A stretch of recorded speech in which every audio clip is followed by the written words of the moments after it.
Hi, my name is Camilla Johansson, and my presentation is on I Fell in Love with You the First Time My Parents Saw You, Arranged Marriages in Pakistan. Some might ask what an arranged marriage is, as it is not widely known throughout the western part of the world. Arranged marriages are when families decide and agree upon a marriage of their children. The children have little to no say in who they are marrying. These marriages are very cultural and part of a tribal heritage. They have been in practice since the beginning of the Indian subcontinent. The motives behind arranged marriage can seem confusing, but Pakistan believes it's a good thing, with some of the top reasons being these. Marriage is considered a moral and social obligation within their culture, and it's frowned upon not to marry, especially at a younger age. Marriage is an alliance between two families rather than two individuals. They want to make sure their child is marrying into a good family. Arranged marriage is to help keep property and wealth within family lines. This is a way to make sure individuals are not marrying just for your money or mixing poor and wealthy cultures.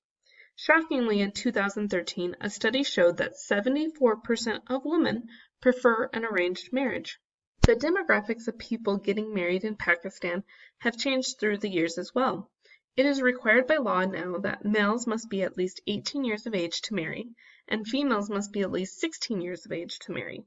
Now, granted, this does not mean that all or most people marry at such a young age, but that it's required by law for those families looking to marry their kids off very young. The normal age is about 20 that the parents start looking for a partner for their child. Also, marrying in the family is not unheard of and actually quite common. Over 50% of marriages are to their first and second cousins, especially in tribal areas.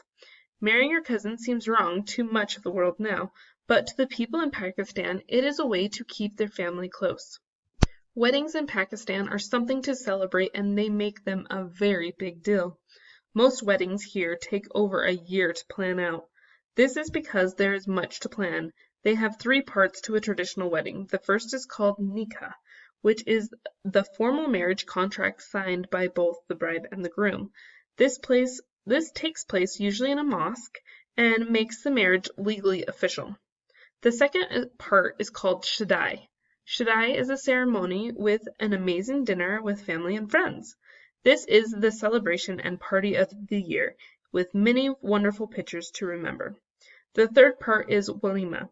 This is the final day of celebrations, and the newly married couple hosts their first dinner as husband and wife, with close family and friends on a much smaller scale. These are the traditional practices, but cultural and tribal rituals change depending on the area in which you live. Family laws in Pakistan have undergone many changes throughout the years.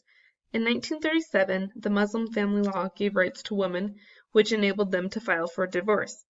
While the British owned Pakistan for 200 years, they were under colonial law throughout that time. The family law was overlooked by the government at the risk of rebellion from the citizens. In 1947, Pakistan became a nation with independence from British rule. In 1961, the law for certain age marriage and also a consent signed by both parties involved became a law in effect. There have been many more laws to try to help women's rights and safety. These laws have also created much violence and hostility in the land, creating many disadvantages to women and girls for marriage and divorce. The sad part is often the women's laws are ignored or broken rather than honored and enforced. The understanding of what the laws are for marriage is difficult because there is a great illiteracy between secular law and religious law.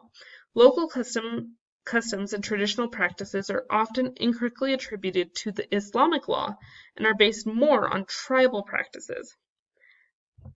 There are many consequences for choosing a different path rather than going with what your family wants. Women who choose to marry who they want or divorce their spouse are usually cut off from the family. They also can be in mortal danger and will have to seek refuge for their life. Men do not have as hard of punishments as women do. The culture sees choosing a different path than what the family wants as a crime of honor to the family. Arranged marriages is a cultural practice practice that will continue within Pakistan because of the deep cultural heritage throughout the nation.